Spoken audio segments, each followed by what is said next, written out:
देखो यार, मुझे रोना धोना तो नहीं आता मोदी जी की तरह, लेकिन वीडियो शुरू करने से पहले आपसे अपील करना चाहता हूं कि मेरे चैनल को सब्सक्राइब करो, क्योंकि चैनल को सब्सक्राइब करते हो, वीडियोस को लाइक करते हो, ऐसे में होता क्या है कि यूट्यूब ऐसी वीडियोस को और ज्यादा पुश देता है और ज्यादा लोगों तक सच्चाई पहुंचती है। सच्चाई लोगों तक पहुंचे या नहीं पहुंचे आपके हाथ में, डिसाइड करो सब्सक्राइब करना है या फिर नहीं करना। हरियाणा इलेक्शंस ने मोदी जी के पसीने और मोदी जी का आंसू एक साथ यहां पर निकाल दिया है। मोदी जी ने कल हरियाणा में एक रैली करी और वहां पर जाकर उन्होंने अपना कार्ड यूज करा। नहीं, क्रेडिट कार्ड के बारे में यहां पर बात नहीं कर रहा हूं, वो तो अडानी अंबानी के पास पड़ा होता है। उन्होंने यहां पर विक्टिम कार्ड यूज किया है। मुझे गाली देते हैं मित्रों, मेरी बात सुन लो, मुझे वोट दे दो। इतने के लिए विक्टिम कार्ड की जरूरत क्यों पड़ती है हर बार मोदी जी को? मोदी जी इतना रोते हैं इलेक्शन के बीच में, इतना रोते हैं कि अगर कहीं पर सूखा पड़ रहा हो ना, वहां पर भी बाढ़ आ जाए मोदी जी के आंसुओं से। क्या बात कर रहे हैं? और यार, क्या मोदी जी की फीलिंग्स हर बात पे हर्ट हो जाती है? अरे मोदी जी, अगर आपकी फीलिंग्स इतनी हर्ट होती हैं तो पॉलिटिक्स क्यों कर रहे हो? घर में बैठ के टेडी बियर से खेलो।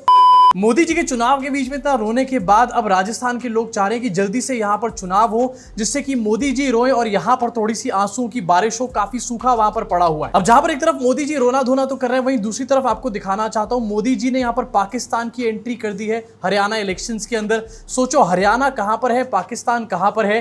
क्या पाकिस्तान हरियाणा का मुद्दा है? डेफिनेटली नहीं। लेकिन मोदी जी के पास जब कुछ बोलने के लिए नहीं है तो यही अपीजमेंट करती है। मेरे हिसाब से यार, मैं इसके ऊपर 4-5 कॉमेडी वाली लाइन मार सकता हूं, लेकिन ये बहुत ही सीरियस सिचुएशन है। देखो, पाकिस्तान की जहां पर बात आती है, मोदी जी बार बार पाकिस्तान की अपीजमेंट करने की बात करते हैं, लेकिन पाकिस्तान इंडिया का जो रिलेशन है ये बहुत ज्यादा सिंपल नहीं है, बहुत ज्यादा कॉम्प्लिकेटेड रिलेशनशिप है। इस कॉम्प्लिकेटेड रिलेशनशिप को यहां पर सिर्फ ये कहकर नहीं टाला जा सकता कि कांग्रेस जो है पाकिस्तान की अपीजमेंट कर रही है। यहां पर बैठ करके पाकिस्तान के साथ पिछले 10 सालों में कितना ट्रेड हुआ? अगर हुआ है तो क्या मोदी जी भी पाकिस्तान की अपीजमेंट कर रहे हैं? मेरे हिसाब से एक बहुत ही कॉम्प्लेक्स मैटर है, जिसको बार बार मोदी जी यहां पर चुनाव के बीच में यूज करते हैं एंड पॉलिटिक्स के लेवल को और बार बार गिराने का काम करते हैं। इसके अलावा डिस्ट्रैक्शन किस लेवल का किया जाता है? सोचो, पाकिस्तान कहां पर है, हरियाणा कहां पर है? क्या हरियाणा में कोई भी हरियाणा की प्रॉब्लम पाकिस्तान से रिलेटेड हो सकती है क्या? डेफिनेटली नहीं। लेकिन मोदी जी हरियाणा को यह दिखाते हैं ऐसा कि पाकिस्तान ही तुम्हारी असली प्रॉब्लम है और उसी के नाम पर वोट मांगते हैं। दिस क्लियरली शोज कि मोदी जी ने 10 साल में वहां पर कुछ किया नहीं है और अब सिर्फ लोगों को डिस्ट्रैक्ट करने का काम कर रहे हैं, लोगों को डैश समझ रहे हैं यहां पे। एंड इसी के साथ ओछेपन की हद यहां पर इसलिए भी हो जाती है क्योंकि यार, आप बार बार पाकिस्तान से हमारे देश के अपोजिशन को लिंक कर रहे हो, हमारी डेमोक्रेसी को और ज्यादा वीकन कर रहे हो। अगर आपको लगता है कि हमारे देश की अपोजिशन पाकिस्तान से मिली हुई है, एंटी नेशनल है, तो कार्रवाई क्यों नहीं होती उनके ऊपर? क्यों सिर्फ चुनाव में इस चीज को यूज किया जाता है पब्लिसिटी स्टंट के लिए, वोट मांगने के लिए? बात तो सही है। एक्चुअली में इनकी गलती भी नहीं है, इनसे ज्यादा बड़ी गलती उन लोगों की है जो इनकी ऐसी ऐसी बातों में रोज सुबह शाम आते हैं और उसके बाद व्हाट्सएप पे इनके फर्जी नैरेटिव को और पुश देने का काम करते हैं। वाह रे देश के गधों। इसी साथ आगे बढ़ना चाहता हूं और आपको बताना चाहता हूं कि कल के भाषण में साफ नजर आ रहा था कि मोदी जी इस टाइम पर कांग्रेस की पिच पर खेल रहे हैं। देखो, मोदी जी ने शुरुआत करी थी कश्मीर के बारे में बात करके हरियाणा के अंदर, लेकिन अब मोदी जी बात कर रहे हैं जातियों के बारे में। यस, दलितों के बारे में, ओबीसी के बारे में बात कर रहे हैं मोदी जी। जरा सुनो यहां पर किस तरीके से ओबीसी कार्ड खेला जा रहा है। देश में जातियां नहीं है, ये देखो असली में अति पिछड़े वर्ग से आता हूं। दूसरी तरफ मोदी जी कह रहे हैं कि कांग्रेस दलित विरोधी है। जो लोग ये कह रहे थे कि देश में कोई जातिवाद नहीं है, इस टाइम पर दलित ओबीसी की बातें कर रहे हैं हरियाणा इलेक्शन के अंदर। दिस क्लियरली शोज कि इनको समझ में आ चुका है इस टाइम पर देश की जो अलग अलग जातियां हैं वो बीजेपी से काफी ज्यादा नाराज हैं और इसीलिए अब उनको खुश करने में ये लोग जुटे हुए हैं। इनफैक्ट इस भाषण की शुरुआत आपको दिखाना चाहता हूं। मोदी जी का स्वागत यहां पर उनके अपने लोग ही लठ दे करके कर रहे हैं। यस, आपको दिखाना चाहता हूं आपकी स्क्रीन के ऊपर। मैं मुख्यमंत्री जी से आग्रह करती हूं कि वो माननीय प्रधानमंत्री जी का स्वागत कर। अरे ये कौन सा गुलदस्ता है भाई? ऐसा लग रहा है लठ का गुलदस्ता यहाँ पर मोदी जी को दिया जा रहा है। सोचो, इनके अपने पार्टी के लोग इनको ग्रीट करने के लिए लठों का इस्तेमाल कर रहे हैं। क्या होगा इनका हरियाणा चुनाव में? अपने ही लोग पनौतियां लगा रहे हैं। इसी के साथ आगे बढ़ना चाहता हूं, बात करना चाहता हूं 2 अक्टूबर यानी कि गांधी जयंती के बारे में। वैसे तो 2 अक्टूबर के दिन क्या हुआ था आपको याद है ना, स्वामी जी का सत्संग। लेकिन गांधी जयंती वाले दिन भी मोदी जी को सबसे आगे यहां पर आना होता है। मोदी जी ने स्वच्छ भारत अभियान का यहां पर इनॉग्रेशन किया था गांधी जयंती वाले दिन और 10 साल इस चीज को हो चुके हैं और 10 साल बाद भी कुछ नहीं बदला है। मोदी जी यहां पर सिर्फ झाड़ू लेकर ड्रामेबाजी कर रहे हैं। आपकी स्क्रीन पर आपको नजर आ रहे होंगे। अरे मोदी जी, कचरा नहीं है, एक टिश्यू पेपर पड़ा हुआ है जिसको इतनी बड़ी झाड़ू से मोदी जी साफ कर रहे हैं। लेकिन नहीं, फोटो खिंचवाना है तो बड़ी झाड़ू तो पकड़नी पड़ेगी ना। इसी के साथ आगे बढ़ना चाहता हूं और हरियाणा में जहां पर मोदी जी तो भाषणबाजी कर रहे हैं और मोदी जी के पसीने और आंसू दोनों छूट रहे हैं, राहुल गांधी के भाषण इस टाइम पर काफी ज्यादा ट्रेंड कर रहे हैं हरियाणा के अंदर। एंड ये एक ट्रेंड देखने को मिल रहा है पिछले लगभग 1 साल से कि राहुल गांधी की वीडियोस, राहुल गांधी की पोस्ट मोदी जी से ज्यादा इस टाइम पर ट्रेंड करती हैं सोशल मीडिया पे। मैं इसका मतलब यहाँ पर डेफिनेटली नहीं कह रहा हूँ कि राहुल गांधी की पोस्ट ज्यादा चल रही है तो उनको पीएम होना चाहिए, लेकिन ये एक बहुत बड़ा साइन है सोशल मीडिया के ऊपर कि लोग क्या देखना पसंद कर रहे हैं। ये एक वेव दिखाता है हमारे को। आजकल क्या होता है देखो, मैं बताता हूं आपको। कहीं मैं सड़क पे जाता हूं, मुझे दो तरीके के लोग दिखते हैं। एक ऐसे मुस्कुराता है, खुश रहता है, चेहरे पे मुस्कान होती है, मैं कहता हूं कांग्रेसी। और एक मुझे ऐसे दिखता है,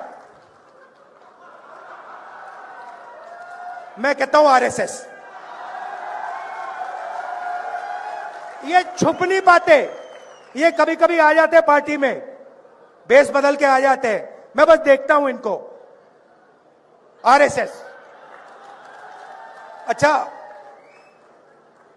डर के मारे हमारे भी लोग उधर भाग गए। अब बड़ा कंफ्यूजन है, वहां पे वो मुस्कुरा नहीं सकते, वहां पे उनको सीरियस बैठना पड़ता है मोदी जी के सामने, तो कंफ्यूजन हो गया बहुत। तो आप लोग कौन हो? आप लोग वो हो जो डरे नहीं। ये जो यहां पे बैठे हुए हैं, ये देखो, सारे के सारे मुस्कुरा रहे हैं। देखो, अमित शाह की स्पीच देखना, मोदी जी की स्पीच देखना, वो सब ऐसे बैठे रहते हैं कि कुछ गलती से कह ना दें। भाई देखो, राहुल गांधी की बाकी बातों का पता नहीं, लेकिन ये बात पूरी तरीके से ट्रू है। आरएसएस बीजेपी के लोग हर टाइम ऐसे मुंह बनाकर ही बैठे होते हैं। मेरे भी परिवार में कुछ लोग हैं जो कि आरएसएस को सपोर्ट करते हैं, एंड वो भी लिटरली ऐसे मुंह बनाकर ही हर टाइम पे बैठे होते हैं। चाहे जितने भी लोग हंस रहे हो, खुश हो रहे हो, उनको कोई फर्क नहीं पड़ता, उनका मुंह हमेशा सड़ा रहता है, इट इज कांस्टेंट। इसके साथ राहुल गांधी यहाँ पर बार बार अनंत अंबानी की शादी के बारे में बात कर रहे हैं। इन शॉर्ट यहाँ पर अंबानी अडानी के थ्रू मोदी जी को टारगेट कर रहे हैं, एंड हरियाणा की जनता को ये बता रहे हैं कि मोदी जी किस तरीके से अडानी अंबानी के रिमोट कंट्रोल पे काम करते हैं। लेकिन यार बेचारे अनंत अंबानी की क्या गलती है? उसकी तो शादी वैसे ही नहीं चल के दे रही ठीक से। आपने देखी है अंबानी जी की शादी? देखी आपने? मीडिया पे आपने देखा होगा, मीडिया पे हिंदुस्तान में लाखों करोड़ों शादियां होती हैं। आपने मीडिया पे किसी गरीब किसान की शादी देखी है कभी? कभी किसी मजदूर की शादी देखी? अंबानी जी की शादी आपने 5, 10, 15 दिन देखी। वहां पे डांस चल रहा है, गाना चल रहा है। मोदी जी को आपने देखा शादी में? देखा ना? देखा ना? राहुल गांधी को देखा शादी में? बात क्लियर हो जानी चाहिए, कौन किसके तरफ खड़ा हुआ है, बात क्लियर हो जानी चाहिए। मोदी जी चाहते भी तो उन्हें उस शादी में जाना पड़ता। अगर उन्होंने मन बना लिया होता कि मैं अंबानी की शादी में नहीं जाऊंगा, अंबानी जी को सिर्फ एक फोन उठाना, कहना मोदी जी आइए, मोदी जी को जाना पड़ेगा। अदानी जी का एक फोन लगेगा, अंबानी का एक फोन लगेगा, नरेंद्र मोदी जी को जाना पड़ेगा।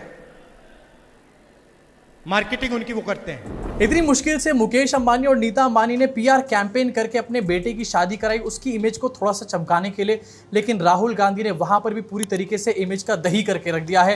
अनंत अंबानी अब सोच रहे हैं कि और नया कौन सा इवेंट करूं अपने आप को वापस रिवाइव करने के लिए। बेचारा कमबैक ही करता हुआ थक जाएगा जिंदगी में। अब ये तो थी नेताओं की बातें, अब हरियाणा की यहाँ पर जनता क्या बोल रही है उसका एक वीडियो भी काफी ज्यादा वायरल हो रहा है। मुझे ये नहीं पता कि कौन से चैनल का वीडियो है, मैंने काफी ढूंढने की कोशिश करी जिससे कि मैं क्रेडिट्स दे पाऊं, लेकिन जिन्होंने भी काम किए बहुत अच्छा यहाँ पर काम किया, बहुत अच्छी ग्राउंड रिपोर्टिंग करी। अगर आप ये वीडियो देख रहे हो तो मुझे बताना, मैं आपको क्रेडिट जरूर यहां पर दूंगा। मोदी जी का बताओ, थोड़ा बढ़ते बढ़ते होके समाज। मोदी जी का नाम आते ये सबसे बेस्ट रिएक्शन है भाई सोशल मीडिया के ऊपर आज। मोदी जी का बताओ, थोड़ा बढ़ते बढ़ते होके समाज। अरे गंदे का नाम ले, ए भाई इसका नाम ना लिया हमारा। मोदी का नाम ना। अब अगर इस वाले रिएक्शन को देखने के बाद भी मोदी जी को ये लग रहा है कि वो हरियाणा में इलेक्शन बहुत ही बड़े लेवल पर जीत रहे हैं, प्रचंड जीत यहां पर होने वाली है, तो मुझे लगता है कि मोदी जी को यहां पर गलतफहमी दूर करने की कोई कैप्सूल खा लेनी चाहिए। देखो मैं ये नहीं कह रहा यहां पर किसकी सरकार आएगी किसकी नहीं आएगी, लेकिन प्रचंड वचंड तो कुछ मुझे यहां पर नजर नहीं आ रहा। अब हरियाणा से आगे बात करना चाहता हूं महाराष्ट्र के बारे में, जिसकी डेट्स अभी अनाउंस नहीं हुई है, लेकिन वहां की पॉलिटिक्स हरियाणा के चुनाव से भी ज्यादा इस टाइम पर गरमाई पड़ी है। वहां पर एक स्टेटमेंट अमित शाह का काफी ज्यादा ट्रेंड ट्रेंड कर रहा है इस टाइम पर। एंड ट्रस्ट मी, इस स्टेटमेंट से आने वाले टाइम में एनडीए में बहुत बड़ी फूट भी पड़ सकती है। आपने स्क्रीन पर ये देखो, Amit Shah in key meet says Maharashtra will have BJP CM after elections. Sources से पता चला है कि अमित शाह ने मीटिंग में ये बात बोली है कि महाराष्ट्र में चुनाव के बाद बीजेपी का ही सीएम बनेगा। एक नाथ शिंदे की क्या गलती है, वो बेचारा गाय को राजमाता बना रहा है। गाय और सांडों को अपनी सीट पे बिठाने के लिए तैयार हैं एक नाथ शिंदे जी, और यहाँ पर एक नाथ शिंदे जी के साथ कॉन्स्पिरेसी की तैयारियां चल रही हैं। काफी बुरा लग रहा है एक नाथ शिंदे के लिए, मुझे यहाँ पर कहीं के नहीं रहेंगे अगर ऐसा हो जाएगा तो। वैसे स्टेटमेंट के बाद ये बात भी पक्की है कि अगर एक नाथ शिंदे की पार्टी को पता चल गया कि ऐसा कुछ सोच रही है बीजेपी, तो क्या वो चुनाव के अंदर मेहनत करेंगे, और चुनाव के अंदर मेहनत नहीं करेंगे तो कौन जीतेगा कौन हारेगा बताओ कमेंट सेक्शन में। महाराष्ट्र से थोड़ा राइट साइड में आना चाहते हैं और बात करना चाहते हैं एमपी के बारे में।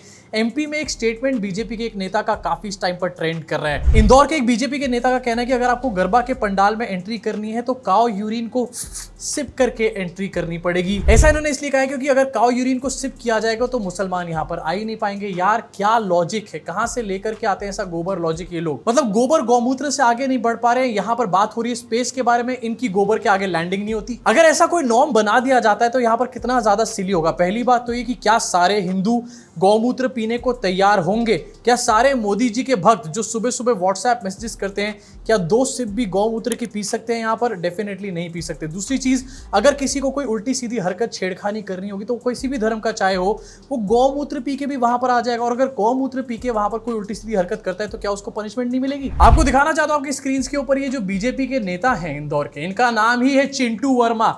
मतलब जिस आदमी का नाम ही चिंटू हो वो चिंटू भक्तों जैसी हरकत तो करेगा ना। इसी के साथ अब आगे बढ़ना चाहता हूं, बात करना चाहता हूं थोड़ी सी साउथ इंडिया के बारे में। सदगुरु की टेंशन्स काफी ज्यादा बढ़ गई हैं। सदगुरु जो कि पीस और शांति के ऊपर यहाँ पर ज्ञान देते रहते हैं, ऐसा लगता है कि उनको अपनी सीडीज यहाँ पर बैठ करके सुननी पड़ेंगी क्योंकि उनका ब्लड प्रेशर इस टाइम पर काफी हाई हो रहा होगा। अपनी स्क्रीन पर देखिए, Sadhguru Isha Foundation under fire, court orders police to do an inquiry. Police inquiry court ने ऑर्डर कर दी है। इनफैक्ट मद्रास हाई कोर्ट ने यहाँ पर सदगुरु को काफी बुरी तरीके से कल एक्सपोज भी किया। एक हिबियस कॉर्पस पिटीशन यहाँ पर मद्रास हाई कोर्ट पहुंची थी, जहां पर एक आदमी ने इल्जाम लगाया था सदगुरु के ऊपर कि उनकी दोनों बेटियों को ब्रेन वॉश किया गया इनकी फाउंडेशन में और उनको साधु बनाया गया, इनकी फाउंडेशन में रखा जा रहा है। इस टाइम पर उनकी लाइफ पूरी तरीके से खराब कर दी है। इसको लेकर के मद्रास हाई कोर्ट के जज ने यह बात भी बोली कि आखिरकार जब सदगुरु ने अपनी बेटी की शादी करी है, उनको खुद यहाँ पर सेटल किया है, तो बाकी लड़कियों को शादी बनाने पे इनकरेज क्यों किया जाता है सदगुरु के द्वारा? साफ साफ दिखाई दे रहा है कि कितना बड़ा हिपोक्रेट है जग्गी। इनफैक्ट सदगुरु से रिलेटेड एक और तस्वीर है जो सोशल मीडिया पे काफी वायरल हो रही है। भाई भक्त चाहे किसी की भी हो, कितने गधे होते हैं। अपने स्क्रीन पर देखो, सदगुरु की अपनी वेबसाइट पे, ईशा फाउंडेशन की वेबसाइट पे सदगुरु के पैरों की फोटो बिक रही है 3200 रुपए की। यस, अभी तक हमने सुना था कि लोग यहाँ पर ओनली फैंस के सब्सक्रिप्शन खरीद रहे हैं बैठकर, लेकिन मुझे नहीं पता था कोई आदमी यहाँ पर सदगुरु के पैरों की फोटो भी खरीद रहा है। अबे किसी को खरीदनी है तो सदगुरु की फोटो खरीद लेगा, उसके पैरों की क्यों खरीदेगा? इतने गंदे इतने बुरे पैर है इसके देखने में। अब जरा आप मुझे बताओ कमेंट सेक्शन में कि इस आदमी के पैरों की फोटो अगर फ्री में भी मिल रही होगी तो लोगे या फिर नहीं लोगे? वैसे और कुछ हो या ना हो, लेकिन इसको देखकर मोदी जी को आइडिया जरूर आ जाएगा, अपने भक्तों के घर में अपने पैरों की फोटो लगा देंगे पूरी तरीके से। खैर ये तो थी अपने देश की बात। अब जरा इंटरनेशनल मुद्दों पर भी बात करना चाहते हैं। एक इंटरनेशनली सबसे ज्यादा ट्रेंडिंग इस टाइम पर न्यूज है, ईरान ने इजराइल के ऊपर इस टाइम पर बहुत बड़ा हमला कर दिया और 100 से भी ज्यादा मिसाइल्स इजराइल के ऊपर ईरान ने दाग दी हैं। अब बहुत सारे लोगों का अलग अलग टेक है इसके ऊपर, लेकिन मैं ये कहना चाहता हूं मोदी जी वॉर रुकवा रहे थे, लेकिन ऐसा लग रहा है मोदी जी का गूगल मैप्स खराब हो चुका है। यहाँ पर मोदी जी को समझ में नहीं आ रहा कहां जाऊं वॉर रुकवाने के लिए। इजराइल का स्टेटमेंट है जिन्होंने बताया कि 180 से ज्यादा यहाँ पर मिसाइल्स दागी गई हैं इजराइल के ऊपर और काफी सारे लोग, 10 मिलियन लोग लगभग बॉम्ब शेल्टर्स में इस टाइम पर शिफ्ट हो चुके हैं। वहीं दूसरी तरफ कुछ ऐसे भी लोग हैं जो इसको ब्यूटीफुल और इसको एंजॉय करने का काम कर रहे हैं। देखो यार, मेरे हिसाब से जो वॉर होती है ना, वो कभी भी देश की जनता के बीच में नहीं होती, देश के नेताओं के बीच में होती है, जिसका खामियाजा उन देशों की जनता और आवाम भुगतते हैं। अब यहां पर अगर इजराइल के ऊपर मिसाइल दागी जा रही है तो ये नेतन्याहू की तो बहुत बड़ी हार है, लेकिन ऐसे में वहां की जनता को सफर करना पड़ रहा है। और मेरे हिसाब से या फिर आप लोगों के हिसाब से भी मैं जानता हूं कि कहीं की भी जनता सफर करे आपको अच्छा नहीं लगेगा, चाहे वो फिर इजराइल हो, पैलेस्टीन हो, इंडिया हो, पाकिस्तान हो। मेरे हिसाब से जनता को सफर नहीं करना चाहिए सिर्फ इन ईगोइस्ट नेताओं के चक्करों में। लेकिन कुछ ऐसे भी लोग हैं जो यहां बैठ के आई स्टैंड विद इजराइल कर रहे हैं। अबे भैया, तुम्हारे को क्या फर्क पड़ रहा है? अपनी स्क्रीन पर देखो, मोसाद ने ये ट्वीट करके डाला, senior official, Israel will attack Iran extensively tonight. उसके जवाब में पूजा वैदिक आर्य जो बिहार में बैठी हुई लिखती हैं कि we are watching and praying for you, love from India. अरे भैया पहले इंडिया के इश्यूज को तो देख लो, मणिपुर के बारे में बात नहीं करेंगे, लेकिन इजराइल के साथ खड़े हैं ये लोग। वैसे जो पूरा अटैक हुआ है इसको देखने के बाद और कुछ हुआ ना हुआ, लेकिन विश्वगुरु का प्लान पूरी तरीके से उल्टा पड़ चुका है। एक हफ्ते पहले ये ऐसा दिखा रहे थे कि ये लोग पूरे वर्ल्ड में पीस फैला देंगे, शांति फैला देंगे अपना योगा कर करके, लेकिन यहां पर इनका प्लान उल्टा पड़ चुका है। इनके फर्जी नैरेटिव जो थे वो पूरी तरीके से धराशायी हो चुके हैं। वैसे आपका इसके ऊपर क्या रिएक्शन है, नीचे कमेंट सेक्शन में अपनी भड़ास को जरूर निकालना। साथ ही हरियाणा के चुनाव के ऊपर आपका क्या रिएक्शन है उसके बारे में भी अपनी भड़ास को जरूर निकालना। मैं आपसे मुलाकात करूंगा इस चैनल के अगले वीडियो में। और यार सब्सक्राइब करने में क्या जा रहा है तुम्हारा, मतलब इलेक्शन खत्म हुए सब्सक्राइब करना बंद कर दिया है, 2 मिलियन नहीं पहुंचे अभी, सब्सक्राइब करना यहां पर बंद कर दिया। सब्सक्राइब करो नहीं तो गोदी मीडिया वालों का नैरेटिव फैलता चला जाएगा।